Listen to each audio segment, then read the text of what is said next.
All right, the Dogs getting ready for Kent State over the weekend, and Dean Legge, Ryan Curley, another edition of Riding Home. Ryan, this is going to be kind of the last. Georgia's got a game on SEC Plus, which I talked about in the video today, and then they got a video, and then they've got their next game is also on the SEC Network. So you've got back-to-back SEC Network. So you're not on broadcast. You're not on cable. This team's going to kind of disappear for a little bit. There could be some highlights of Missouri. Missouri's pretty bad. And so here we are in the final quiet before the storm for the Dogs. And Kirby today was, and there you go, and it falls. Yeah, it happens, right? It was the bump.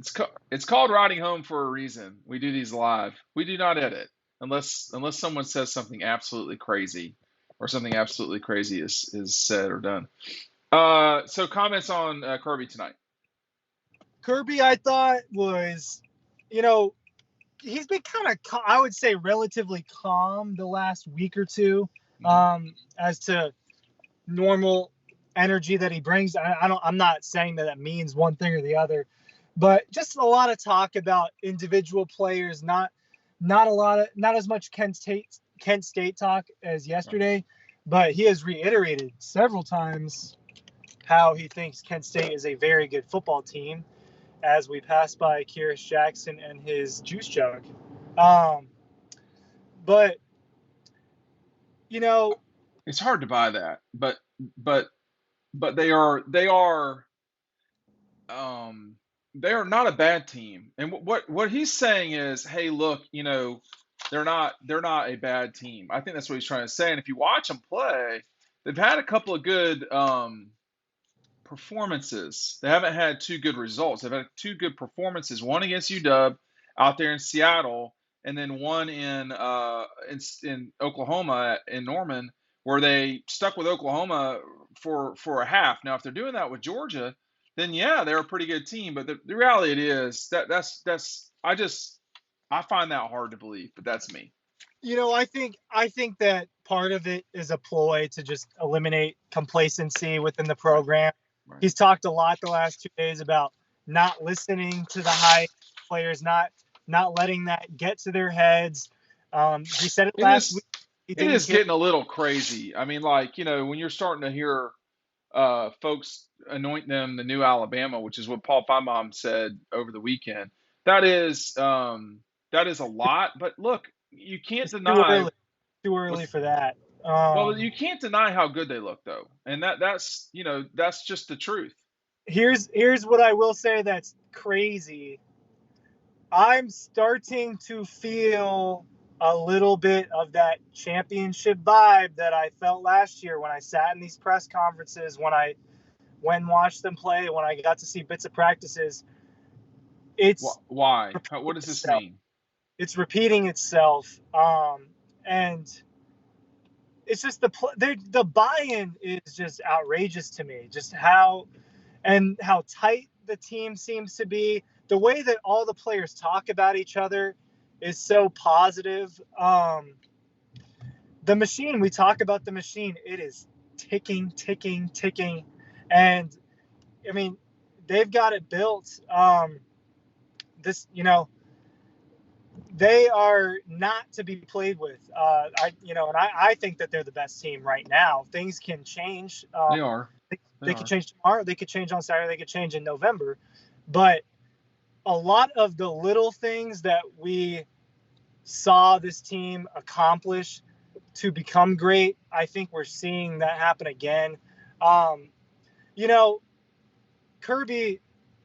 Kirby will often chirp at the reporters in these press conferences when they ask him questions or when they compliment the team. Oh, like how the defense looks really good. Guys. Yeah, the you guys comment. This guy stopped in the middle of a green light. Yes, let's go. Almost cussed. Yeah, we can't cuss. I will be mailing him my ticket. I wish I could take a picture of that. What my point that I was trying to get across before that happened in front of me was that it's these little things is what they're looking for on tape, not just not just, how many interceptions do we have, but he's like Malachi Starks, for example. Yeah, super athletic, great kid, all of that, but there's plays where he's looking in the wrong spot or he's doing this. There's plays where the linebackers are striking the wrong person or they're hitting the wrong gap. And it's just Well, that's a problem. Yes, but in the grand scheme of things, that's one of the smaller things. So that was something that he talked about today. And I think, I kind of see where he's coming from when reporters ask some of these questions where he gets a little snarky, because it is more than just, did they make the tackle on that play, but what kind of pressure did they create? Let me give two the players are bought into the concept of just being perfect at all costs. Let me give two caveats here to the audience, and these are important caveats. Number one, Ryan has only covered a team in person that won the national championship, so that's his only frame of reference. Number two, we don't know what's going on at other schools, and we don't know how good sort of SC is becoming, or I mean, Michigan looks okay. We only know bits and pieces of what's happening at Georgia. With that said, I don't necessarily disagree with the vibe comment. Um, and my perspective is 22 years on the sideline, which is a little different than other things. It's the same thing I saw in 17 with Jonathan Ledbetter at the Florida game. Here comes Nolan Smith on the sideline.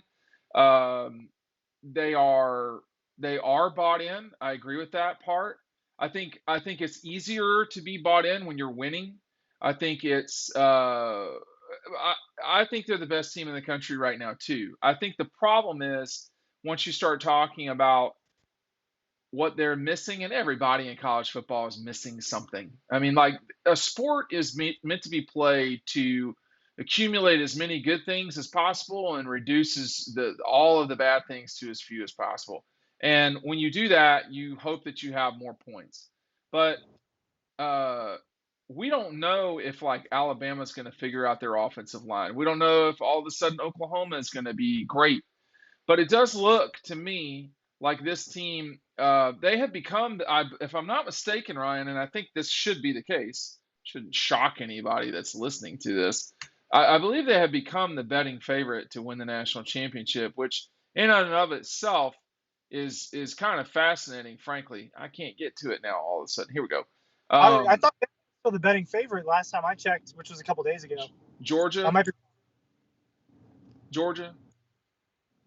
I thought Bama was. So I don't know when these change. Caesars still has Alabama as the favorite, but everybody else has Georgia. So these are still going to change. I mean, like, when you look at some of these things, didn't Utah lose? Am I thinking? Yeah, they lost to Florida, and they're in the top 10 of this thing. So yeah, I think Georgia right now at plus 175, 180, somewhere in there. It's not a huge number. It's not that much bigger than Alabama's. But after Alabama, Ohio State, and Georgia, it really falls off of a cliff. Four times the odds for SC and Clemson. SC is just slightly behind Clemson. Maybe the ACC is part of that. I'm not sure. Michigan being so low is a little bit odd to me. But at the end of the day, having watched this program from as up close as a person can watch it without being inside of it, I get what you're saying about the championship vibes. But one person I was talking to who has a national perspective said he just wondered if they need a tight game and to prove that they can win a tight game. I don't know. I mean, Alabama in 20 did not play a tight game. They were losing to Georgia in the second half, and Florida goofed around with them for a while, but they never. Alabama just kind of flew away from people, and I don't know how much Georgia would be favored over Alabama right now, but they would be. I think it might be just 2 points or 3 points. I would take Georgia right now, personally. Yeah, I think it would be a pretty small spread. Just wanted to mention that I'm passing by the red zone, which is a place you can pick up DAWGSTRUCtion. Yes, exactly. Sign is in the window.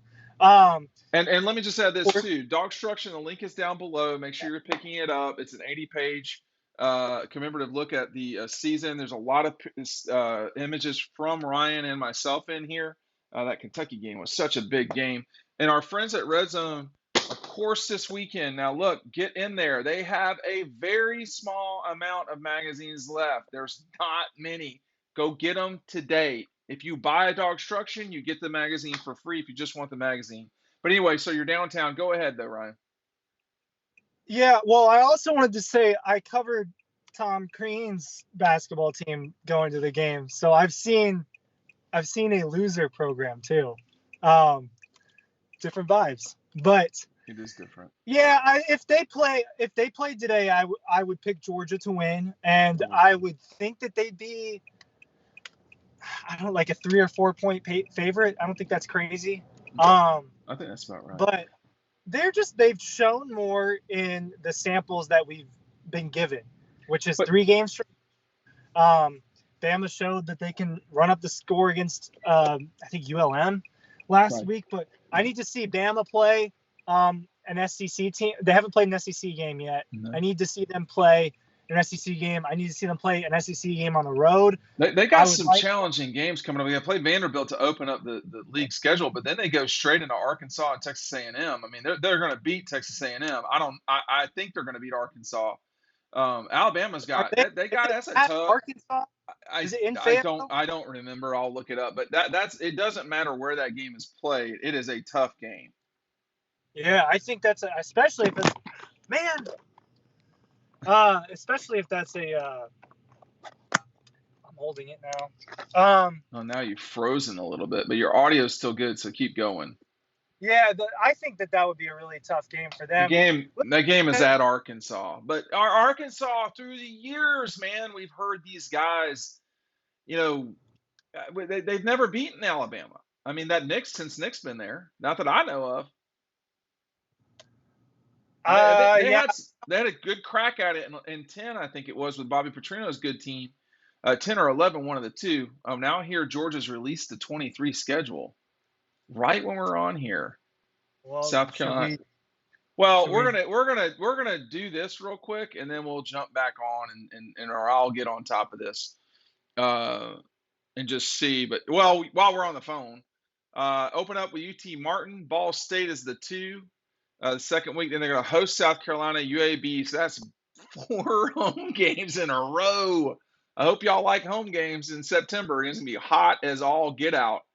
They play Auburn on September 30th, Kentucky on the 7th, at Vanderbilt, and then open date, and then they're going to go play the Gators, and then host Mizzou, host Mississippi, and then play at Tennessee. That's going to be a tough back-to-back. The 11th of November, and then Tennessee on the 18th, and they go to Georgia Tech.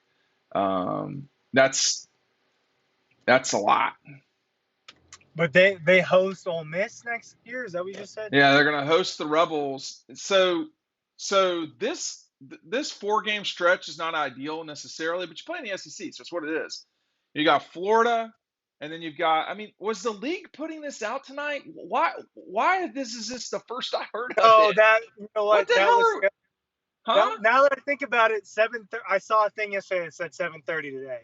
So why didn't the league send this out? I'm a little confused. Did they send it out and I missed it? I wouldn't know. I'm on the phone. I'm driving. There's too many. And what I'm saying is, did the league send something out saying, "Hey, we're sending this out tomorrow"? They posted it on Instagram yesterday. Oh yes, we're all on Instagram. Let's definitely do it that way. That's how I knew that was happening. I just forgot about it, but I did know that was coming out tonight. What in the world, man? All right. I mean, listen, that's a lot of home games and not a lot of great home games. You got South Carolina and Kentucky. I mean, Mississippi will be the big home game. But this is another manageable schedule. This is another manageable schedule. I do not think I don't understand that. I got to say, did the league say they were going to send this out yesterday? I completely missed it somehow. I think if If Instagram's the only place they put it, then you missed it. I don't know. That's where I I saw don't it. get that. I don't understand that. Yeah, the notion that Georgia would play in the Chick-fil-A Peach Bowl kickoff game is come and gone. So anyway, all right. Look, I'm going to get into this schedule, and we'll take it from there. Thanks for watching Riding Home, and we'll see you on the website.